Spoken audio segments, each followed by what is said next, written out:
Hello there, very good evening and welcome to the news at 6 here on Rajya Sabha TV, where we get you the day's top developing stories. As we do know, those blasts, of course, taking place in Brussels. We'll get you an update on that. Also, the situation worsening at the Hyderabad Central University. Details of that, all of that coming up in the next 30 minutes. I'm Tracy Shilshi, but first, the headlines. Moves for government formation in Jammu and Kashmir back on track. Mehbooba Mufti meets Prime Minister Narendra Modi. PDP to announce its next step on Thursday.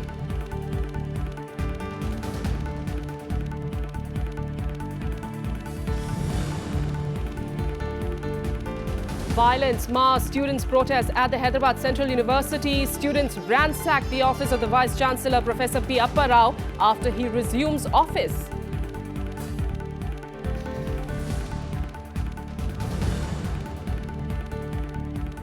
Three explosions ripped through the Belgian capital of Brussels. At least 26 people are killed and 130 injured in the attacks at the airport and a metro station.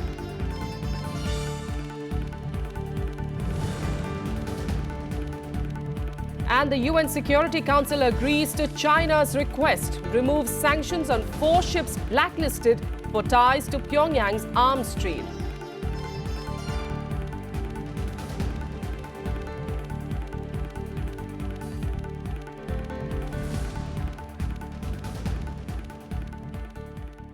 Our top story: in a bid to end the deadlock over government formation in Jammu and Kashmir, PDP chief Mehbooba Mufti met Prime Minister Narendra Modi at his residence in the capital today.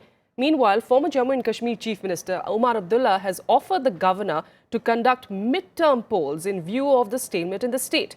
The state is presently under governor's rule.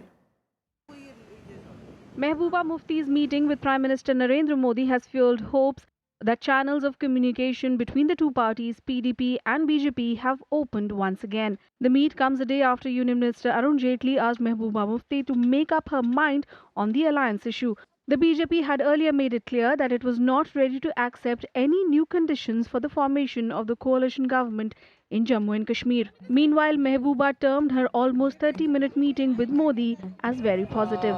It was, a very positive meeting और पिछले जो 2-2.5-3 महीने से थोड़ा सा stalemate वगैरह चल रहा था, तो आज मैं मुतमईन हूँ। प्राइम मिनिस्टर के साथ मिलने के बाद मैं मुतमईन हूँ।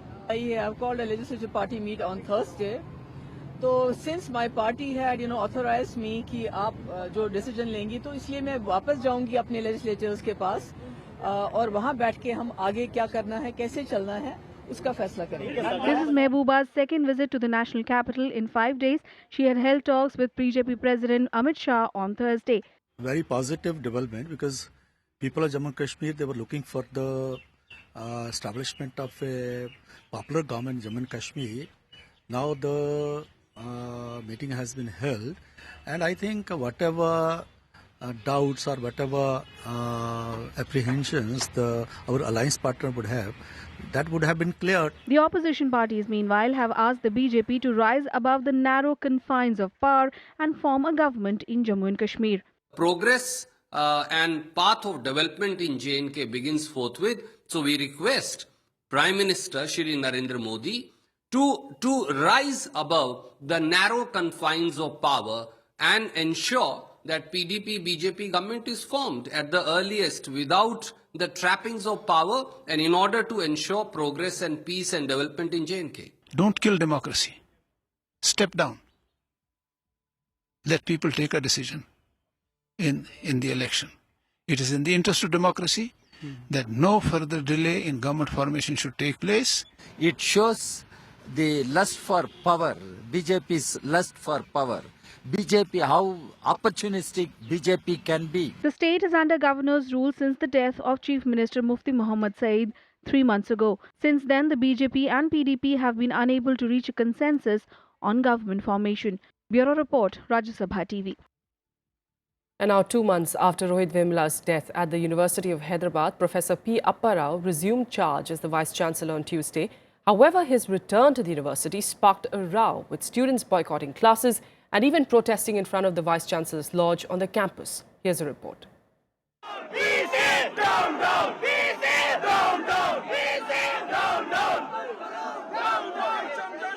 Hyderabad University students ransacked the house and office of Vice Chancellor Professor P. Apparao as he joined work nearly 2 months after going on leave. Students have been protesting ever since research scholar Rohit Vemula committed suicide inside the varsity campus. The state police was called in to bring the situation under control.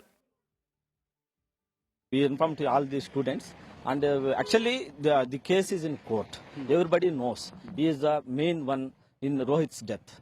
So almost 2 months get over, and again without informing anyone, he simply delivered noticed, and he came and occupied his seat, and he started executive council meeting along with some students. All of every person of Indian citizen, every Indian citizen knows that thing. Okay. But what happened again?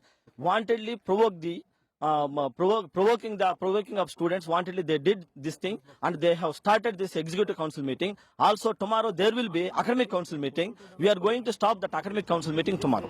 There are problems in Hyderabad Central University, and there is a demand for justice to Rohit. How could anybody keep quiet? The student, a brilliant scholar, was forced to commit suicide, to take such an extreme step.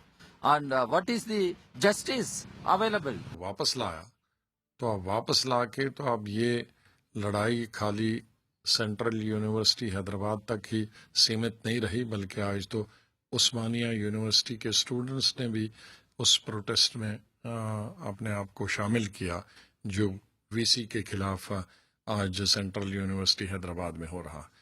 Professor Rao returned to the varsity after being appointed as Vice Chancellor by the HRD Ministry. He, however, said he will continue as the Vice Chancellor and not bow down to agitation. मैं जब leave पे गया था वो उन लोगों को बता के नहीं गया था. मैं जब वापस आया उन लोगों को बता के नहीं आया. हर स्टेट में, हर सेंट्रल यूनिवर्सिटी में एक ruling party will appoint and opposition party will oppose, and 10 दिन के अंदर अंदर एक वाइस चांसलर को निकालनी होगी. ये नहीं, कुछ सबूत होनी है, कुछ एविडेंस होनी है, या तो कुछ न्यायस्थान में कुछ ऐसे कुछ मालूम होना है. जब तक ये कुछ भी नहीं है, ये अच्छा नहीं होता. पूरी कोशिश करेंगे, हमारे पूरी कोशिश रहेगा, हमारे सीनियर टीचर्स बात करेंगे. जब भी जो भी कंसर्न है वो कंसर्न लेके हमारे सामने आए, हम बात करने के तैयार हैं. JNU Students' Union President Kanhaiya Kumar is scheduled to participate in a public meet at the university on Tuesday. However, looking at the current situation, the university officials have not yet sanctioned the meet. Before leaving for Hyderabad, Kanhaiya Kumar met Congress Vice President Rahul Gandhi in Delhi. Bureau Report, Rajya Sabha TV. We'll keep an eye out for developments there. Meanwhile, the budget session of the Delhi Assembly began today with Lieutenant Governor Najib Jung enunciating achievements of the AAP government in the year gone by. Jung listed out the work done by the Kejriwal government in education, health and transport sectors. He also listed out the anti-corruption initiatives in the first year of the AAP government. सरकार ने स्कूलों की प्रणाली में पारदर्शिता और एकरूपता लाने के लिए दिल्ली विधानसभा में कई विधेयक पारित किए हैं. मेरी सरकार इन प्रस्तावित विधानों के लिए भारत सरकार के अनुमोदन की प्रतीक्षा कर रही है. At the start of the budget session of the Delhi Assembly, Lieutenant Governor Najib Jung expressed concern that as many as 17 bills cleared by the House last year still lie pending before the centre. These include a number of education reforms bills. Due to the delay, the Delhi government has been unable to exercise the new rules proposed to bring about changes in the Delhi education laws. अब यहाँ से हम bill pass करते हैं, सारे सदस्य मेहनत करते हैं, सरकार मेहनत करके तैयार करती है और वो केंद्र सरकार उनको लेके बैठ जाती है. तो पहले तो जो दिल्ली के लिए बहुत ज़रूरी बिल हैं वो अभी पिछले सत्रों में हमने पास करके भेजे हुए हैं. यूनिवर्सिटी बनाने का, एजुकेशन को चेंज करने का, लेबर लॉज चेंज करने का, जर्नलिस्ट की सैलरी का भी बिल है उसमें. तो उनको हम उम्मीद करेंगे कि जल्दी से जल्दी वहाँ से पास होकर आएँ. The pending bills also include some crucial ones, such as the Jan Lokpal Bill, Delhi Urban Shelter Improvement Board Amendment Act of 2015, the Delhi Members of Legislative Assembly Removal of Disqualification Amendment Bill 2015, and the Salary Amendment Bill. The 5-day budget session of the Delhi Assembly will see no new bills being introduced. The budget of the city-state will be presented on the 28th of March by Deputy Chief Minister Manish Sisodia. With Anu Diwan, Bureau Inputs, Rajya Sabha TV. Chief Election Commissioner Dr. Naseem Zaidi reviewed preparations for assembly polls in Assam today. The Election Commission also held discussions with political parties and senior officials for the smooth functioning of polls. In fact, the Election Commissioner later shared the details with the media. Take a listen.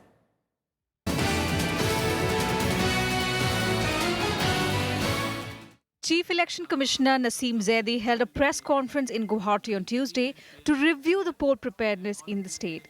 Zaidi and his team are on a 2-day visit to Assam to meet representatives of political parties and the administration to review arrangements for the upcoming assembly elections. Another complaint raised before us was that in certain parts of the state, elector photo I cards are being taken away by some people, particularly from Manrega laborers.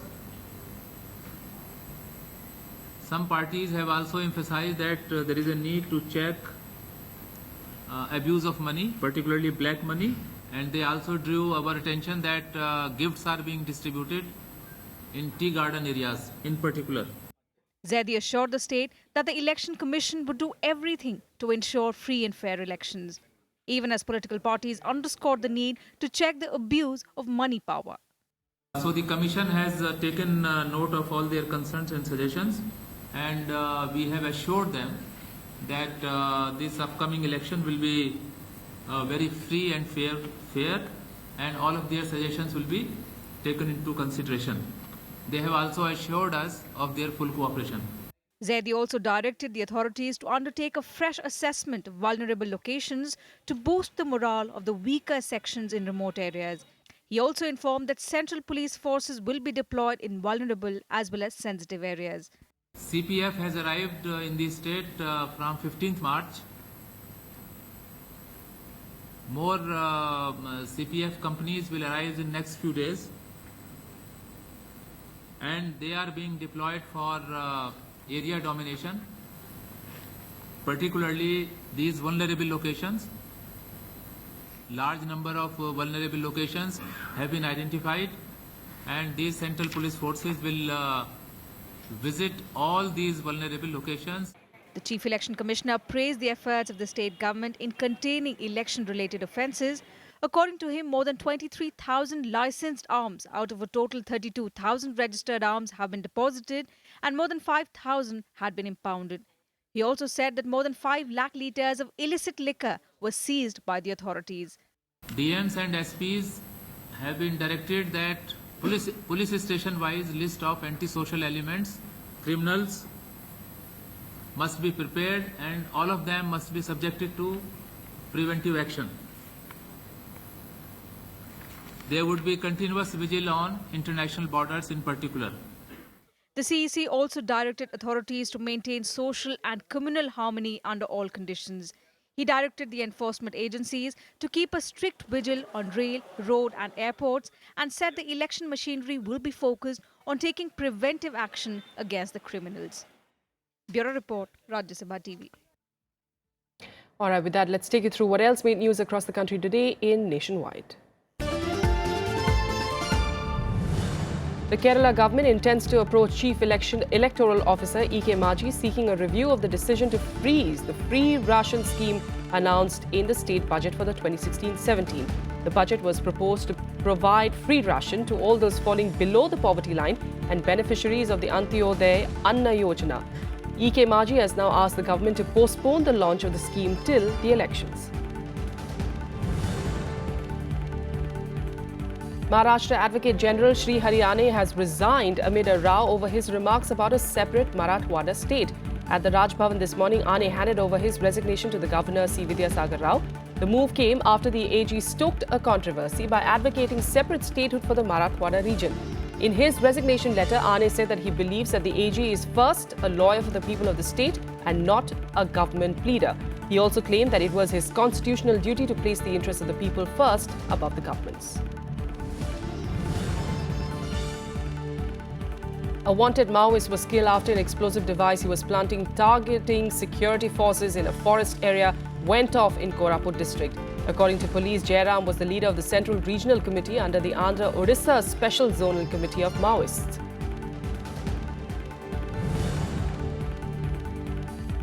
Many areas of central and east Delhi witnessed heavy traffic snarls as a portion of the Bhairav Marg connecting Mathura Road to Ring Road caved in on Tuesday. Delhi Traffic Police eventually closed that road. The traffic on the road has now been diverted till repair work is completed. With a quick break here, we'll be back with more news in a bit. Stay with us.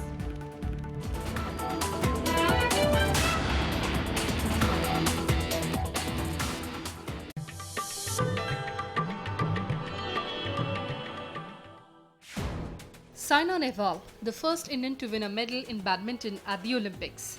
The world #2 ranked player is also the first Indian to win the World Junior Badminton Championships and the first Indian to win a Super Series tournament. Saina Nehwal in fact completed a hat-trick Super Series titles in 2010. That same year, she became the first Indian singles player to reach the final of the year-ending Super Series finals, defeating two-time All-England champion and former world #1 Tine Bown in the semis.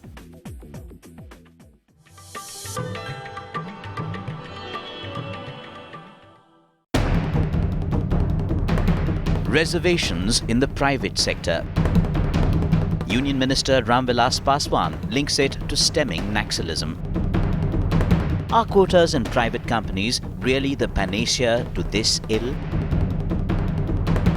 Watch the big picture at 9:30 p.m. on Rajya Sabha television. Hello, I am Ishan Russell. I'm Tracy Shilchi and you're watching News Tonight.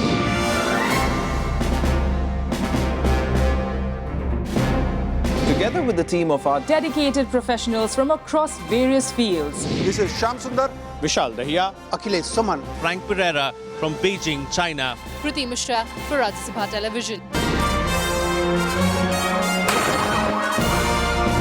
We bring to you the news that matters here on Rajya Sabha TV.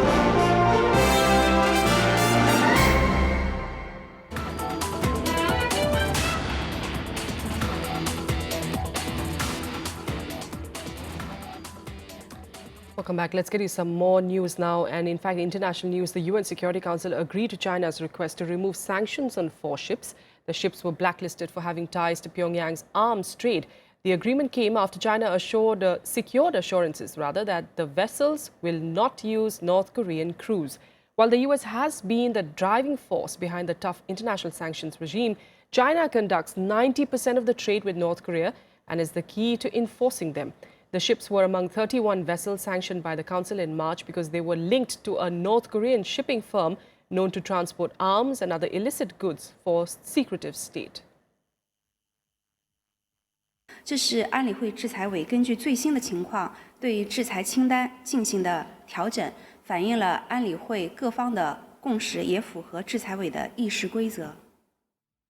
Meanwhile, US President Barack Obama and First Lady Michelle Obama attended a state dinner at Havana's Palace of the Revolution on late Monday evening. Cuban President Raul Castro greeted the Obamas. The dinner came after a historic day for the two countries, with both Castro and Obama calling a news conference early in Havana where they discussed democracy, human rights and ending a US embargo on the Caribbean nation. US House Minority Leader Nancy Pelosi, US Secretary of State John Kerry, Cuba's first Vice President Miguel Diaz-Canel and other leaders and dignitaries from both countries were present at the dinner.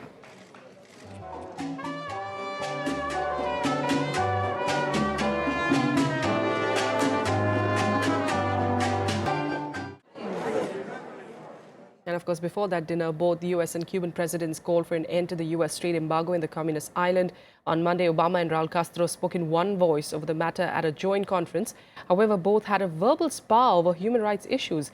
It was a historic meeting, though, between both the US and Cuba after 88 years of frozen relations. Here's more. As we do wherever we go around the world, I made it clear that the United States will continue to speak up on behalf of democracy, including the right of the Cuban people to decide their own future.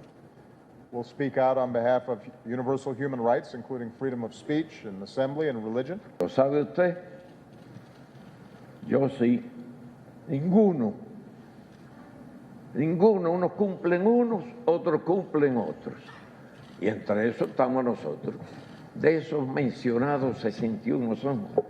Verbal skirmishes despite an agreement on lifting U.S. trade embargo in Cuba. U.S. President Barack Obama demanded Cuba to improve its record on human rights. Raul Castro was quick to hit back, decrying U.S. of double standards. The embargo is going to end. When? I can't be entirely sure, but I believe it will end, and the path that we're on will continue beyond my administration. Es el obstáculo más importante para nuestro desarrollo económico y el bienestar del pueblo cubano. Por eso, su eliminación será esencial para normalizar las relaciones bilaterales. Among other issues, Raul Castro demanded that the illegally occupied territory at the Guantanamo naval base should be returned, which he said is important for normalizing relations. Meanwhile, the White House shared a list of political prisoners with Cuba. Obama also touched upon Cuban ties with Venezuela. Washington is not all that happy with Cuba's friendship with the socialist government in Venezuela. We shared a list of 53 prisoners who they released around the December 17th announcement. In the run-up to this visit, a number of the cases that we've been addressing with them were resolved in some fashion, whether that was people who'd been released who were not permitted to travel, some of them being able to travel. On the sidelines, U.S. Secretary of State John Kerry met the Revolutionary Armed Forces of Colombia and government peace negotiators in Havana in an attempt to support the peace process. Obama had agreed to improve ties with the former Cold War foe early in 2014, but he is also under pressure back home to push Castro's government to allow political dissent and to further open its Soviet-style economy. Excitement is high on the ground among Cubans as well as U.S. baseball fans as they anticipate an exhibition baseball game between Tampa Bay Rays and Cuban team on Tuesday. Bureau Report, Rajya Sabha TV.